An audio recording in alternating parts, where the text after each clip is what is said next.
Starship fonctionne. Ce n'est pas une opinion, c'est un fait qu'on n'aurait pas pu exprimer aussi clairement il y a 2 ans. Il y a sans aucun doute encore quelques problèmes non résolus, mais la fusée décolle et elle peut déjà faire plus que n'importe quelle autre fusée au monde. Le booster revient. Les bras de Mercatila le récupèrent. L'étage supérieur survit à la réentrée atmosphérique et amérit de manière contrôlée dans l'océan. La technologie de base est ainsi démontrée et elle est impressionnante. Quiconque a suivi les vols d'essai sait que SpaceX itère à un rythme sans équivalent dans l'histoire de l'exploration spatiale. Ce que d'autres programmes accomplissent en des décennies, SpaceX le réalise en quelques mois. C'est réel et absolument mérité. Et pourtant, il y a un problème. Pas avec la fusée, pas avec les moteurs, le bouclier thermique ou les manœuvres de capture du booster. Ces problèmes sont en effet connus. Ils sont discutés et SpaceX les résout. Un par un, avec la rigueur typique de l'entreprise. Le problème dont presque personne ne parle se trouve ailleurs. Il se trouve dans l'écart entre ce que Starship peut faire et ce que Starship doit pouvoir faire pour que les grandes promesses puissent être tenues. Alunissage, colonie sur Mars et des centaines de vols par an. Cette lacune a un nom. En fait, elle en a 3. Mais en tout cas, je m'appelle Sirwan et ceci est Mars Chroniken. Commençons par celui dont on parle le moins et qui est pourtant le plus critique. Imagine que tu construis la voiture la plus rapide du monde.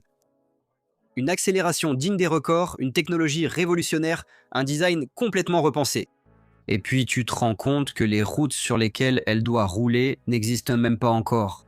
C'est exactement la situation avec Starship et le ravitaillement en orbite.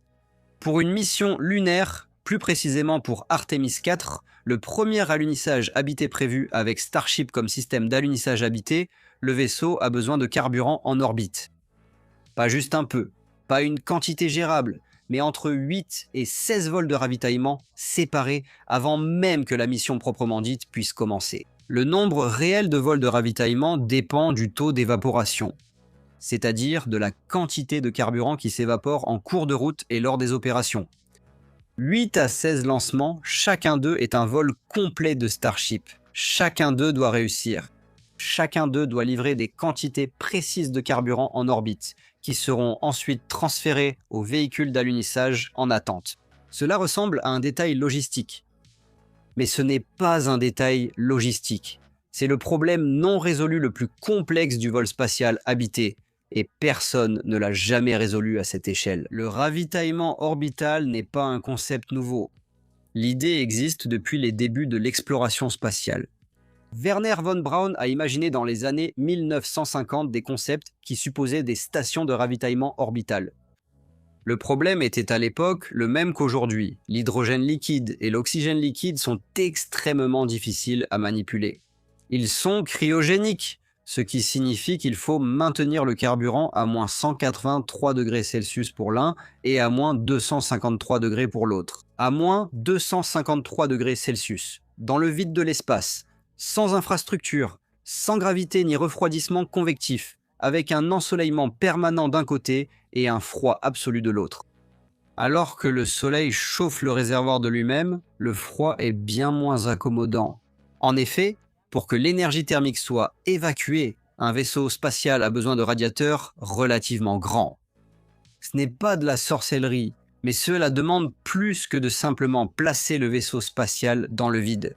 Le carburant s'évapore, les conduites gèlent et les pompes fonctionnent différemment sans gravité.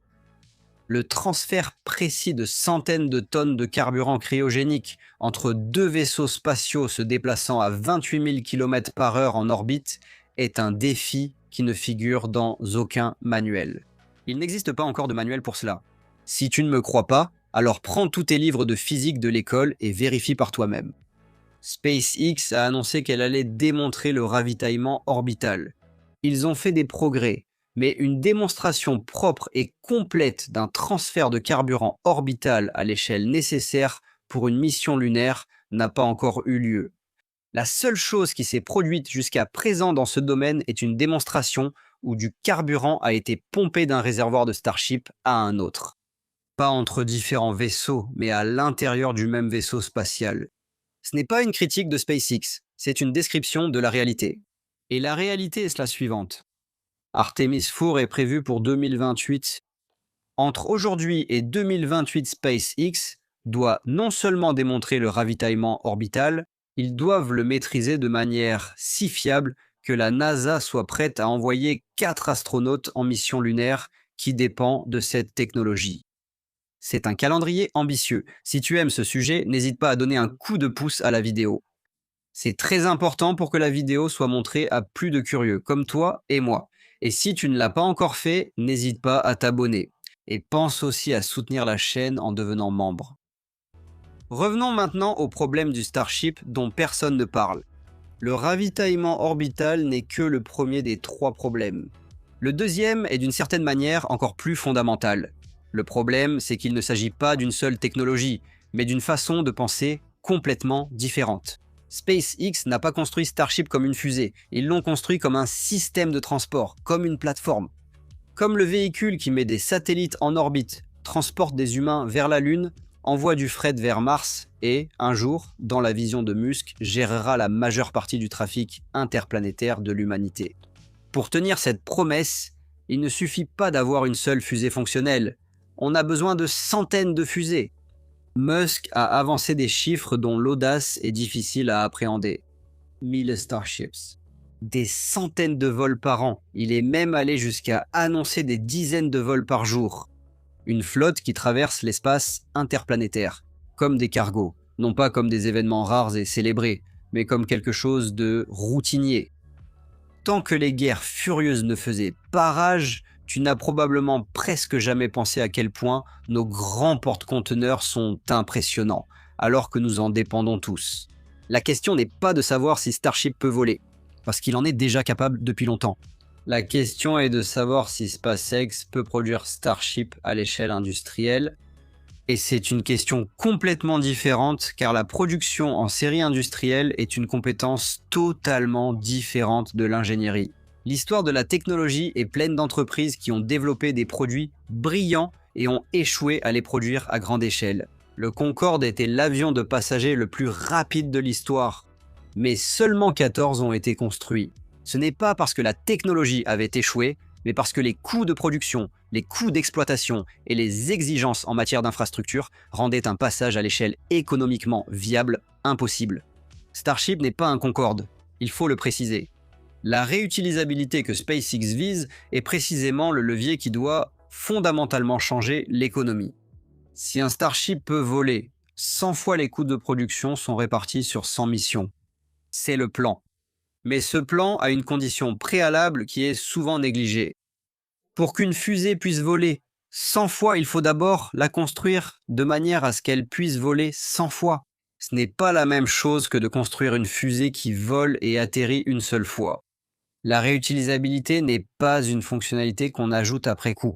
C'est une philosophie de conception qui se manifeste dans chaque soudure, chaque vanne, chaque tuile du bouclier thermique. SpaceX itère rapidement. Mais l'itération signifie que chaque nouvelle version est meilleure que la précédente, et non que la version précédente est déjà prête pour la production. Et être prêt pour la production, c'est différent d'être prêt pour les tests. À Starbase, le site de lancement de SpaceX au Texas, les Starships sont encore largement fabriqués comme des pièces uniques aujourd'hui. Fabriqués à la main, adaptés, améliorés d'une version à l'autre. C'est normal en phase de développement. Mais cette approche n'est pas adaptée à une production à grande échelle. Le passage du développement à la production est historiquement l'un des moments les plus dangereux dans l'aérospatiale. La NASA l'a vécu avec la navette spatiale. La navette était une merveille technique et un cauchemar du point de vue de la production. Chaque vol nécessitait des dizaines de milliers d'heures de maintenance. Chaque tuile du bouclier thermique devait être vérifiée individuellement. Les délais de rotation entre 2 vols étaient de plusieurs mois. À mes yeux, le terme réutilisable a été utilisé ici un peu prématurément. J'aurais préféré dire tout au plus difficile à remettre en état. SpaceX le sait, ils l'ont fait avec la Falcon 9 mieux que n'importe quelle autre entreprise auparavant. C'est aujourd'hui le système de fusée le plus fiable et le plus utilisé au monde. Parce que SpaceX a réussi la transition du développement à la production, alors que la Falcon 9, grâce à sa réutilisation, n'est produite qu'en très petite quantité. Nous parlons ici de quelques boosters par an. Entre-temps, les premiers étages ont été utilisés plus de 30 fois, et au total, ils ont déjà volé plus de 600 fois, mais Starship est au moins d'un ordre de grandeur plus complexe que Falcon 9. En conséquence, les défis liés à la mise à l'échelle sont bien plus importants. Et voici le point qui manque presque totalement dans le débat public. SpaceX n'a pas encore effectué cette transition avec Starship. Ils sont encore en phase de développement, et l'écart entre la phase de développement et la production industrielle en série est loin d'être trivial pour un véhicule d'une telle complexité. Et cela nous amène au troisième problème. Et c'est le plus subtil, car il ne naît pas dans un atelier de fabrication et n'apparaît pas dans un protocole de test. Il naît dans l'écart entre ce que SpaceX construit et ce qui doit exister autour pour que cela fonctionne. Appelle ça le problème de l'œuf et de la poule des infrastructures. Starship nécessite une infrastructure de ravitaillement en orbite. Donc des dépôts en orbite capables de stocker et de transférer du carburant. Ces dépôts doivent être construits, lancés et exploités avant que Starship puisse déployer toute sa capacité. Mais pour lancer les dépôts, il faut Starship. Et pour qualifier Starship pour des missions lunaires, il faut les dépôts. Starship a besoin d'infrastructures de lancement à plusieurs endroits. Starbase n'est actuellement qu'un site d'essai, bien que les progrès soient déjà visibles à l'horizon.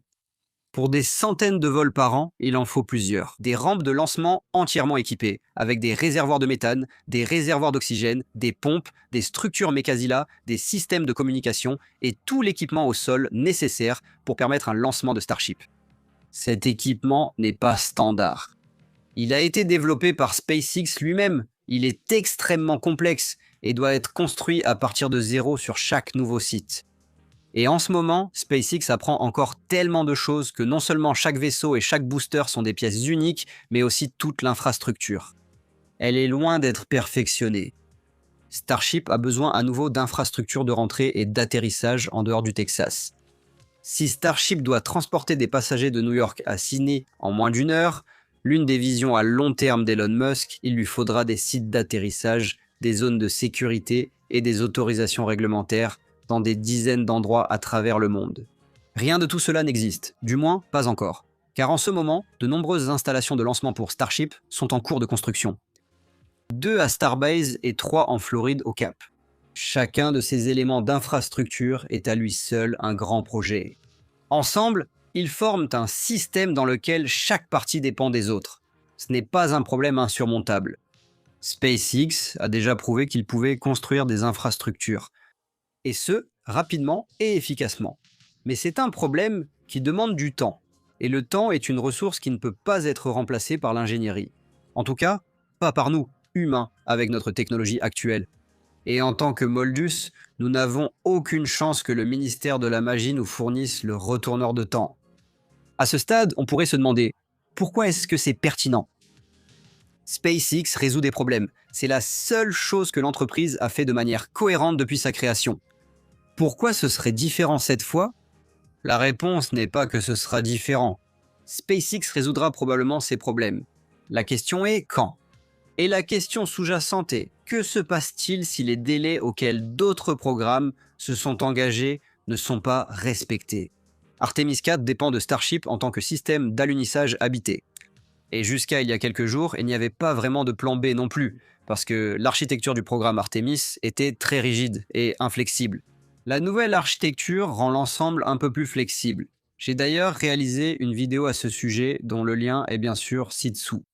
Si le deuxième fournisseur HLS, c'est-à-dire Blue Origin, est prêt plus tôt, alors ils participeront également à Artemis 4, mais eux non plus n'ont encore rien démontré. Donc ici non plus, rien n'est encore garanti. Cela signifie que si le ravitaillement orbital n'est pas démontré à temps, Artemis 4 sera repoussé. Si la chaîne de production pour les Starships HLS ne fonctionne pas à temps, Artemis 4 sera repoussé. Si l'un des 3 problèmes d'infrastructure n'est pas résolu à temps, Artemis 4 sera repoussé. Et un report d'Artemis 4 n'est pas un simple chiffre abstrait sur un calendrier. C'est un effet géopolitique concret. Chaque année qui passe est une année où la Chine renforce sa position dans la région du pôle sud de la Lune. Comme mentionné dans une vidéo précédente, la région du pôle sud est non seulement d'intérêt scientifique, mais aussi le point stratégique majeur du système solaire interne, car sa glace d'eau constitue un carburant pour les missions futures. Les retards techniques ont des conséquences géopolitiques. C'est le véritable lien entre cette vidéo et la grande histoire que nous racontons ici sur Mars Chroniken. Cependant, il serait malhonnête de parler seulement des problèmes sans montrer l'autre côté de la médaille, car SpaceX détient ce qu'aucune autre entreprise spatiale n'a jamais eu. La vitesse érigée en culture. À la NASA, une revue de conception prend des mois. Chez SpaceX, cela prend des jours. À la NASA, un test raté est considéré comme un revers. Chez SpaceX, c'est un point de données. Ce n'est pas un cliché, c'est la réalité opérationnelle d'une entreprise qui a fondamentalement redéfini la tolérance aux erreurs dans l'astronautique classique. Et cette culture a produit de vrais résultats. Falcon 9 est plus fiable que n'importe quelle fusée jamais construite auparavant. Pas malgré le processus d'itération rapide, mais grâce à lui. Chaque erreur a été et est rapidement identifiée, corrigée et testée. Le résultat est un système qui vole aujourd'hui de façon si routinière que les lancements ne font presque plus les gros titres. Si SpaceX applique la même culture à Starship, et il n'y a aucune raison de penser qu'ils ne le feront pas, alors la question n'est pas de savoir si ces problèmes seront résolus, mais quand. Et voici l'évaluation lucide.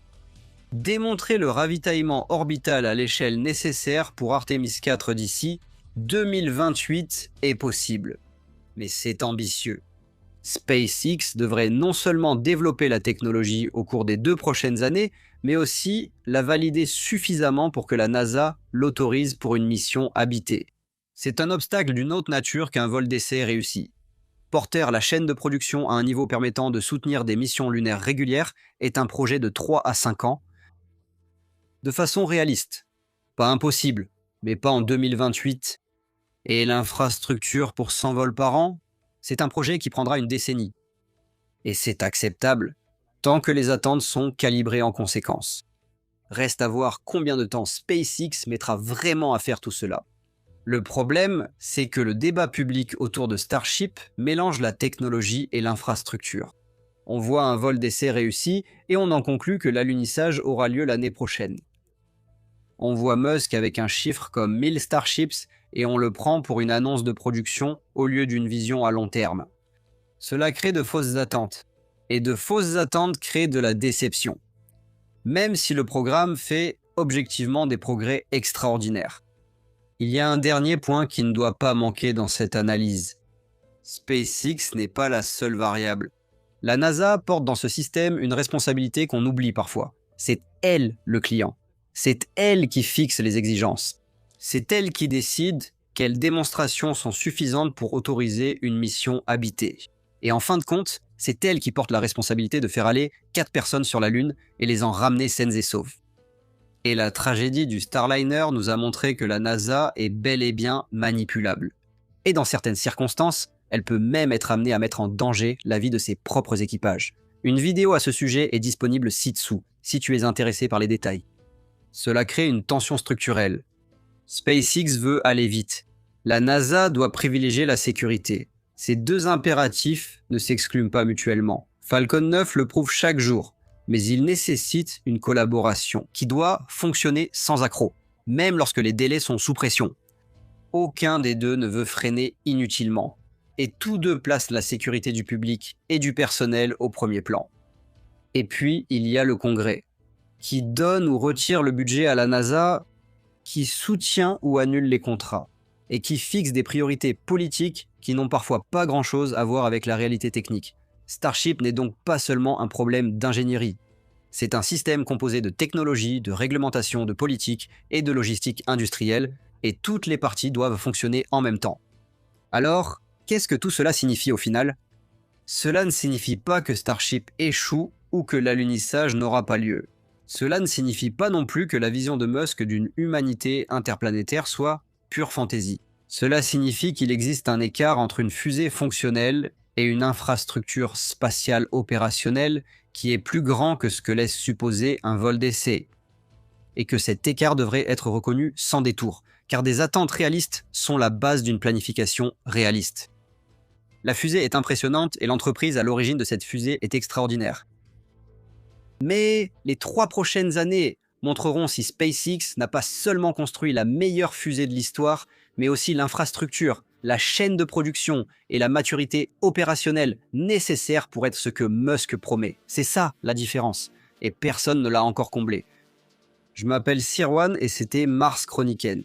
Merci d'avoir regardé Pera Spera Spera ad Astra.